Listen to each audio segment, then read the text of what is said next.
Madame la Présidente du Conseil des droits de l'homme, Monsieur le Président de l'Assemblée générale des Nations unies, Monsieur le Secrétaire général des Nations unies, Madame la Haute Commissaire aux droits de l'homme, Mesdames et Messieurs les ministres, Mesdames et Messieurs. Vous souvenez-vous, cela se passait au Palais des Nations. La salle était comble. L'allocution d'ouverture, cordiale et chaleureuse. Pour un peu, on croyait se souvenir d'une autre époque. Et pourtant, cela ne fait pas si longtemps. Il y a un an seulement, nous avons inauguré ensemble la 43e session du Conseil des droits de l'homme, ici à Genève, tous dans la même salle. Aujourd'hui, les choses se passeraient autrement. La pandémie de Covid-19 a bouleversé nos vies et nous a placés devant de nouveaux défis. Dans toutes les régions du monde, on observe une recrudescence des inégalités et des discriminations. Les progrès advenus dans le cadre de l'agenda 2030 pour le développement durable sont aujourd'hui menacés. L'effort nécessaire pour rectifier le tir et faire avancer ces objectifs est considérable. Parallèlement, la pandémie nous a montré combien nos libertés individuelles comptent pour nous. Soudain, nous avons été privés de possibilités qui nous semblaient depuis longtemps acquises. Rencontrer des gens, s'embrasser, passer des frontières, voyager. La pandémie a remis ces libertés fondamentales au premier rang des préoccupations.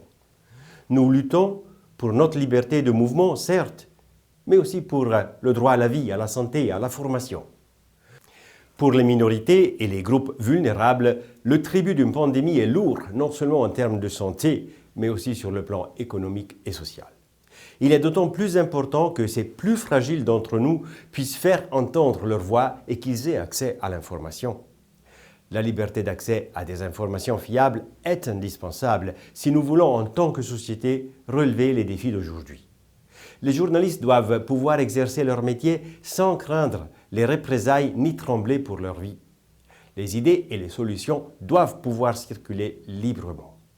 Je souhaiterais alors saluer l'engagement infatigable du Haut Commissariat aux droits de l'homme et du rapporteur spécial des Nations unies qui ont donné des informations utiles aux pays dans leur lutte contre la pandémie, tout en se mobilisant pour la protection des droits de l'homme en ces temps difficiles. La crise nous a rapprochés. Aujourd'hui, nous sommes plus à même de comprendre que nous devons faire front commun. Face aux enjeux mondiaux, notre réponse doit être planétaire. Il ne s'agit pas seulement de sortir de la crise, mais de regarder vers l'avenir. L'heure est venue de définir les contours d'un monde post-Covid et l'agenda 2030 nous en donne le cadre parfait.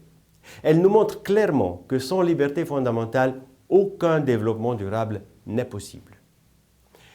Mesdames et messieurs, ce qui nous concerne tous ne peut être résolu que par tous. Cette déclaration de l'écrivain suisse Friedrich Dürrenmatt, qui aurait fêté ses 100 ans cette année, est plus que jamais d'actualité. Un problème collectif ne peut se résoudre durablement que si chacun apporte un élément de réponse pour une solution commune. Les Nations unies y jouent un rôle clé. La Suisse se félicite que les institutions de l'ONU soient toujours parvenues à poursuivre leurs activités, même en situation de pandémie.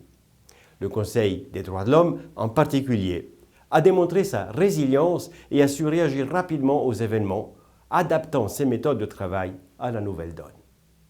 Dans le contexte volatile et complexe qui est le nôtre, cette flexibilité est essentielle.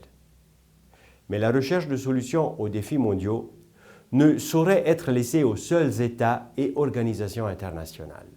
Le secteur privé et la société civile font partie d'un multilatéralisme inclusif. Ils font partie de la solution et contribuent à la réalisation des objectifs de développement durable. Cette collaboration et ces échanges ont tout à fait leur place dans une enceinte prestigieuse comme le Conseil des droits de l'homme. Je vous invite chaleureusement à participer activement à la création du monde de demain.